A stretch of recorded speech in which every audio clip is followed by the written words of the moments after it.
उम्मीद है ठीक है, तैयारी आपकी अच्छी चल रही होगी। आज की इम्पोर्टेंट वीडियो पर बने रहिए और देखिए मैं क्या कह रहा हूँ। कुछ इम्पोर्टेंट आपके लिए आज न्यूज़ अपडेट आई है जिसके बारे में मैं आपको बताऊंगा। इस चीज़ को आप ध्यान से बने रहिए मेरे वीडियो पर, ध्यान से सुनिए मैं क्या कह रहा हूँ। आज की वीडियो में किसी तरह की कोई डिस्टर्बेंस नहीं मिलेगी।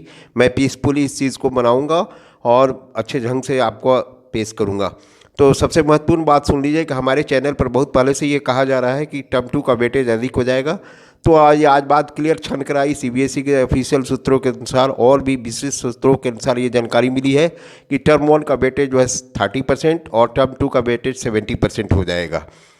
ये इस बात को मान के चलिए, लेकिन इसको अभी मोहर नहीं दिया गया है, हरी झंडी नहीं दी गई, लेकिन अनुमानता आकलन नहीं होगा। ज़्यादा से ज़्यादा अगर डेविएशन होता है तो 40% पर आएंगे लोग, और 40 और 60, मतलब टर्म 1 का वेटेज 40% और टर्म 2 का वेटेज 60%। लेकिन अभी हम जो मैथमेटिक्स कैलकुलेशन करके आपको बता रहे हैं, आप इस बात को ध्यान से समझिए कि मैं क्या कहने जा रहा हूँ। सपोज़ कीजिए कि आपके टर्म 1 का वेटेज 30% कर दिया गया और टर्म 2 का वेटेज 70% कर दिया गया।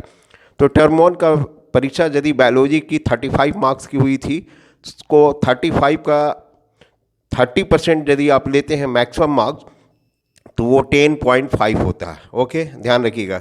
35 का 30% यदि लेते हैं तो वो मैक्सिमम 10.5 मार्क्स होता है। ओके, अब आ जाइए टर्म 2 का। तो टर्म 2 की परीक्षा भी आपको 35 मार्क्स की होगी, 2 घंटे का होगा, सब्जेक्टिव पेपर होगा।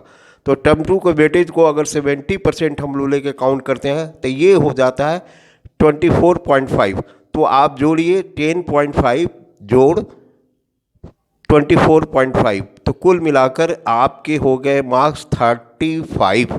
अब 35 को इसको डबल कर दिया गया राउंड में, तो कुल मार्क हो गए थ्योरी के 70।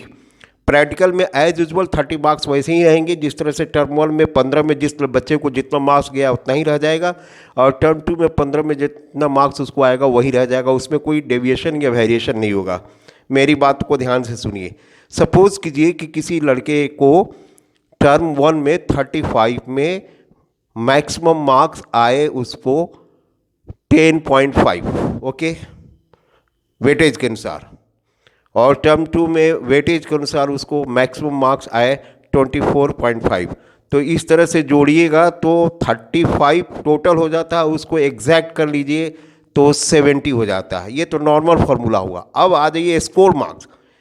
35 में टर्म 1 में बच्चे का जो स्कोर नंबर आया था उसको 30% लिया जाएगा। तो सपोज कीजिए किसी बच्चे को 10 नंबर आया है 35 में, ओके, 10 नंबर आया है 35 में, तो उसको 30% लिया जाएगा। तो 10 का 30% कितना हो जाएगा? जितना होगा उसका जस्ट डबल हो जाएगा मार्क्स में। याद रखिएगा, जितना मार्क्स उसके आए हुए हैं वो उसके डबल हो जाएंगे।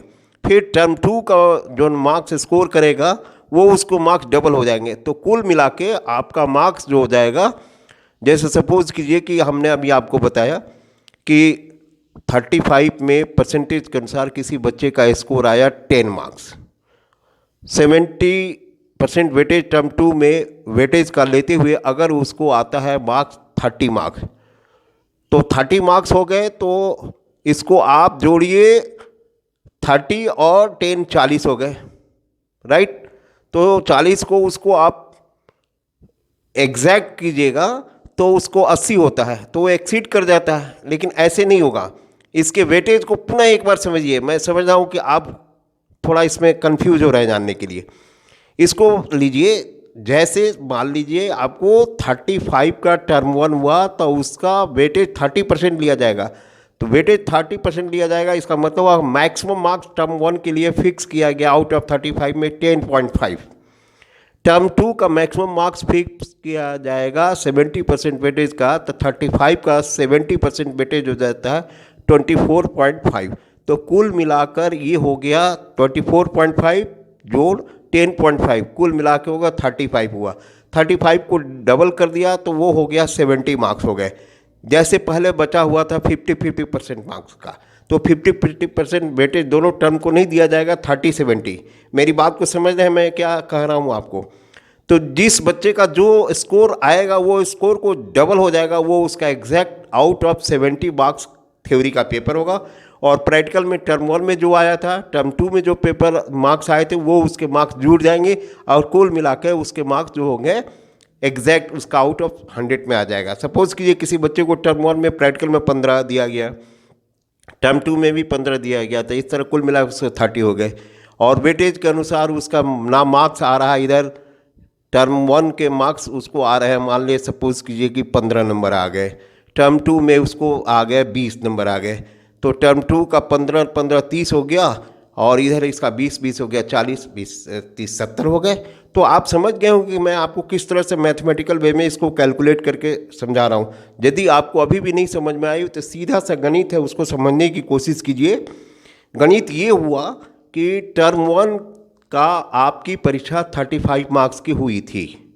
ओके, 35 मार्क्स में आपने जो स्कोर किया उस स्कोर मार्क्स का, जो ध्यान दीजिए, जो आपने स्कोर किया स्कोर मार्क्स का 30% ही काउंट किया जाएगा। ओके, टर्म 2 की परीक्षा में आपका 35% का थ्योरी परीक्षा होगी, तो आपने जो स्कोर किया उस स्कोर मार्क्स का 70% लिया जाएगा।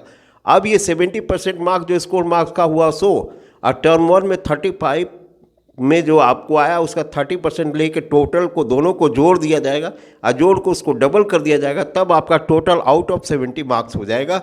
और इधर प्रैक्टिकल में जिस बच्चे को मान लिया 30 आया, 28 आया, 29 आया, वो उसके मार्क्स उसके जोड़ जाएंगे और उसका फाइनल रिजल्ट हो जाएगा। उम्मीद है कि मेरी बात समझ गए होंगे, इसमें कोई कन्फ्यूजन नहीं होगी।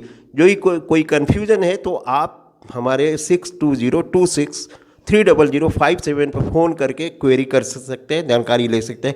ये ऑफिशियल स्रोतों के द्वारा जानकारी प्राप्त हुई, जैसे ही मुझे जानकारी मिली मैं आपको शेयर किया इस बातों को। उम्मीद है मेरी बातें अच्छी लगी होगी। वीडियो पर बने रहिए, यदि वीडियो अच्छा लगा तो लाइक कीजिए, शेयर कीजिए, सब्सक्राइब कीजिए। धन्यवाद। फिर अगले वीडियो में मिलेंगे इसी अपडेट के साथ, क्योंकि मिथिलेश बायोलॉजी क्लासेज ही CBSE से रिलेटेड टर्म 2 की परीक्षा से अवगत जो भी रिसेंट अपडेट है वो जानकारी समय समय पर देते रहता है। धन्यवाद।